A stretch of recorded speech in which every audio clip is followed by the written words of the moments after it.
السلام علیکم ورحمۃ اللہ وبرکاتہ. بسم اللہ الرحمن الرحیم. اللهم صل على محمد وعلى آل محمد كما صليت على إبراهيم وعلى آل إبراهيم إنك حميد مجيد. اللهم بارك على محمد وعلى آل محمد كما باركت على إبراهيم وعلى آل إبراهيم إنك حميد مجيد.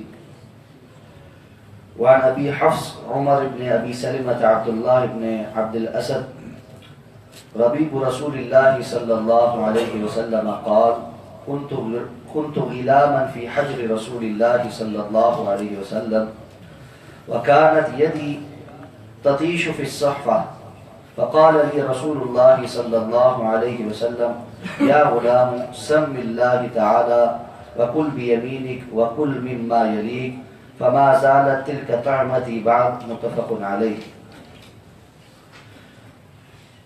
حضرت ابو حفص عمر بن ابی سلمہ رضی اللہ تعالیٰ عنہ بیان کرتے ہیں کہ میں اپنے بچپنے میں، جبکہ میں ابھی بہت چھوٹا تھا،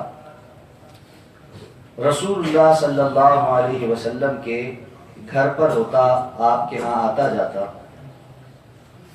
تو اس وقت میری کیفیت یہ تھی کہ جب کھانا تناول کرنے لگتا، کانت یدی تطیش فی الصحفہ، میرا ہاتھ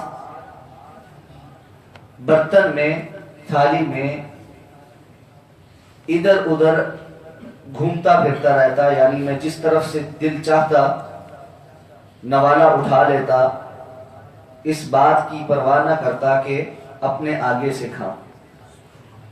کہتے رسول اللہ صلی اللہ علیہ وسلم نے جب مجھے ایسا کرتے دیکھا تو مجھے کہا: یا غلام، اے بیٹے، سم اللہ تعالی، اللہ کا نام لیا کرو، یعنی بسم اللہ پڑھا کرو.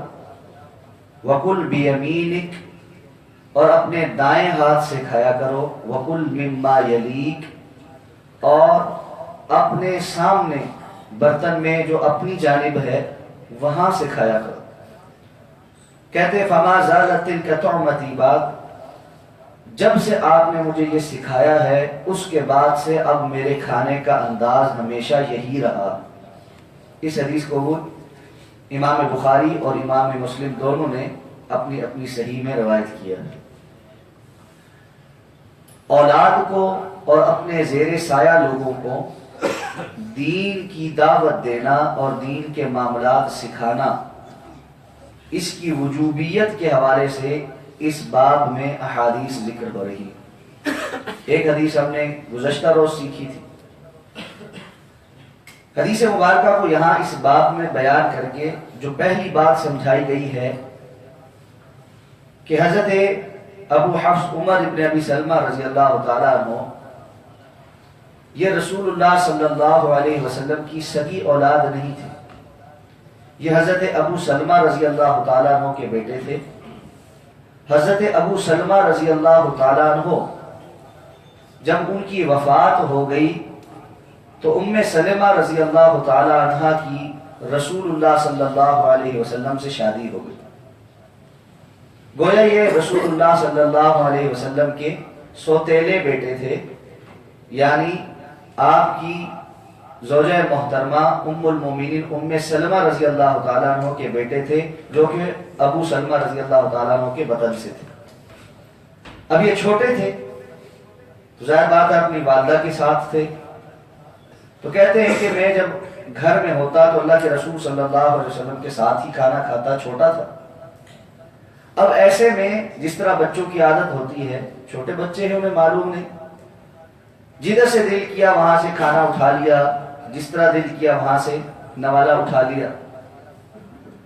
اور عربوں کے ہاں آج بھی یہ معمول ہے کہ وہ جب کھانے پر بیٹھتے ہیں تو کسی بڑے برتن میں کھانا ڈالتے ہیں. یہ ہمارے ہاں علیحدہ علیحدہ پلیٹ میں کھانا یا عموماً گھروں میں ایک دسترخوان پر بیٹھ کر کھانے کا رواج نہیں رہا، جبکہ اللہ کے رسول صلی اللہ علیہ وسلم کی سنت ہے یہ کہ ایک تو یہ کہ یہ کوشش کرنی چاہیے کہ کھانے کے اوقات میں مل بیٹھ کر کھانا کھائیں. یہ بغیر اکٹھے ہوئے گھر میں، جس کا دل کیا پلیٹ میں تھوڑا سا ڈالا، اپنے کمرے میں جا کر بیٹھ کے کھانا کھا لیا، اکیلے میں کھانا کھا لیا، یہ کوئی پسندیدہ بات بھی نہیں، اور اس طرح سے برکت میں بھی کمی واقع ہوتی ہے۔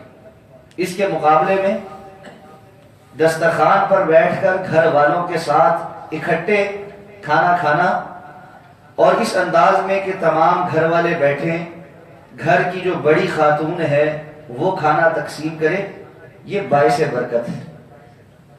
اور پھر اس کے ساتھ ساتھ ایک ہی برتن میں کھانا، یہ رسول اللہ صلی اللہ علیہ وسلم کی سنت ہے۔ آپ اپنے گھروں میں ہوتے، کسی بھی زوجہ محترمہ کے ساتھ ہوتے، کھانے کا وقت ہوتا تو ایک ہی برتن میں تناول کرتے۔ صحابہ کرام کے ساتھ ہوتے تب بھی برتن ایک ہی ہوتا اور صحابہ کرام آپ کے ساتھ تناول کرتے۔ تو کوشش یہ کرنی چاہیے کہ جتنے لوگ شامل ہو جائیں آپس میں ایک دوسرے کے ساتھ ایک برتن میں مل بیٹھ کر کھائیں، یہ بھی برکت کا سبب ہے۔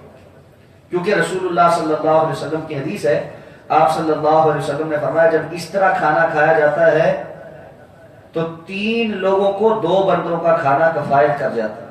یعنی کھانا بے شک تھوڑا ہو لیکن اللہ تعالیٰ برکت ڈال دیتے ہیں، اور 3 لوگ بھی اس سے فائدہ اٹھا سکتے ہیں۔ آپ نے فرمایا جہاں 3 سے 4 لوگوں کا کھانا ہو وہ 5 لوگوں کو بھی کفایت کر جاتا ہے، اور اسی طرح الہ حاصل کیا۔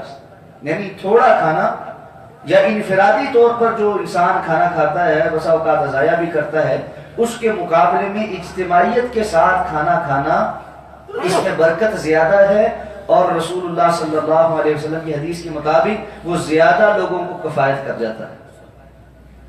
اب اس کا تیسرا فائدہ یہ ہے کہ بڑوں کو چھوٹوں کی تربیت کرنے کا موقع ملتا ہے۔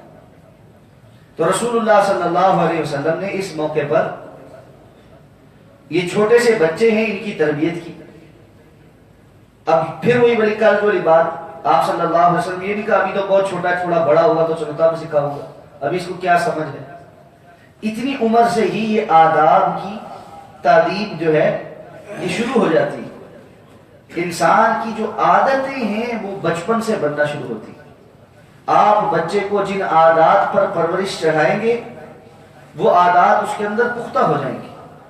اگر بچے کی بچپن میں ہی پرورش ڈسپلن پر ہوگی، اچھے اخلاق پر اور اچھی عادات پر ہوگی، وہ زندگی بھر برقرار رہے گی۔ اور اگر ایسا نہ ہوا تو بعد میں ان کو تبدیل کرنا بڑا مشکل ہو جائے۔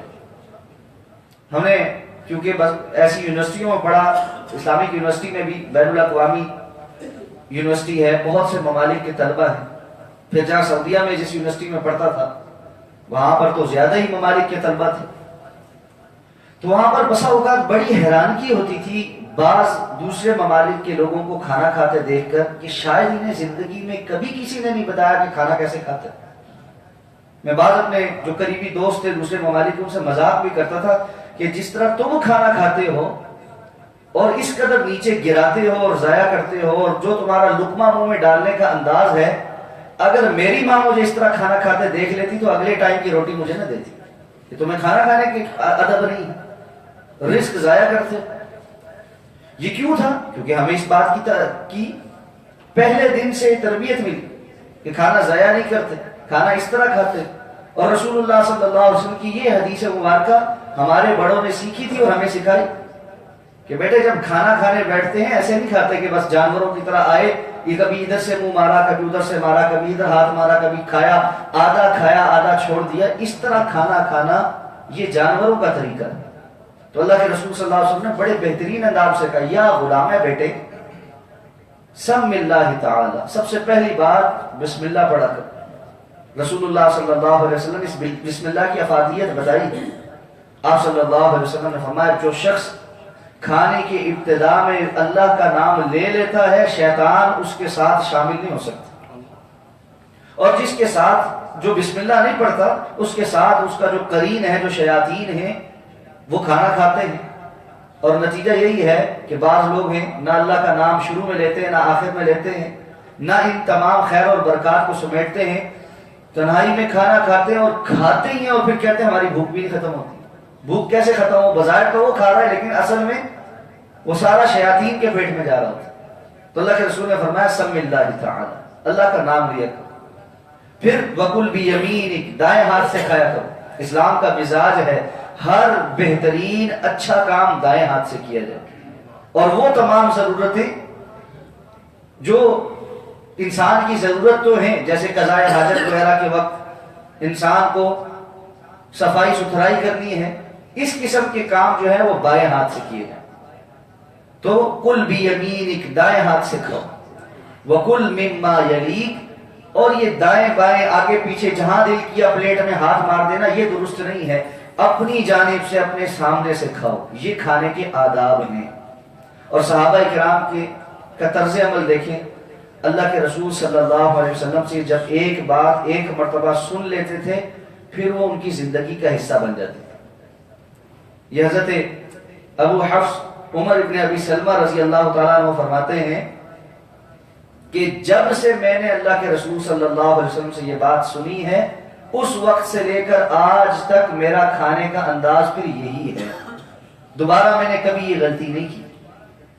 ہم اپنی زندگی میں کتنی مرتبہ اللہ کے رسول صلی اللہ علیہ وسلم کی احادیث سنتے ہیں لیکن سنی انسنی کر دیتے ہیں۔ اللہ ہماری اصلاح فرما۔ یا رب لك الحمد كما ينبغي لجلال وجهك ولعظيم سلطانك، اللهم انا نسألك بأنك انت الله لا اله الا انت الاحد الصمد الذي لم يلد ولم يولد ولم يكن له كفوا احد، اللهم انا نسألك بأنك انت الله لا اله الا انت الحنان المنان بديع السماوات والارض يا ذا الجلال والاكرام يا ارحم الراحمين يا حي يا قيوم برحمتك نستغيث، اللهم ارحم على احوالنا ولا تنظر الى سوء اعمالنا، اللهم رحمتك نرجو فلا تكلنا الى انفسنا طرفة عين واصلح لنا شأننا كله لا اله الا انت، ربنا آتنا في الدنيا حسنة وفي الآخرة حسنة وقنا عذاب النار، يا مقلب القلوب ثبت قلوبنا على دينك، يا مصرف القلوب صرف قلوبنا على طاعتك، ربنا لا تزغ قلوبنا بعد إذ هديتنا وهب لنا من لدنك رحمة إنك أنت الوهاب، يا قاضي الحاجات اقض حاجاتنا وحاجات المسلمين، يا أرحم الراحمين اشف مرضانا ومرضى المسلمين، أذهب البأس رب الناس واشف أنت الشافي لا شفاء إلا شفاؤك شفاء لا يغادر سقما، اللهم اشف مرضانا شفاء كاملا عاجلا، ربنا تقبل منا إنك أنت السميع العليم وتب علينا إنك أنت التواب الرحيم، وصلى الله تعالى على خير خلقه محمد وعلى آله وأصحابه أجمعين برحمتك يا أرحم الراحمين۔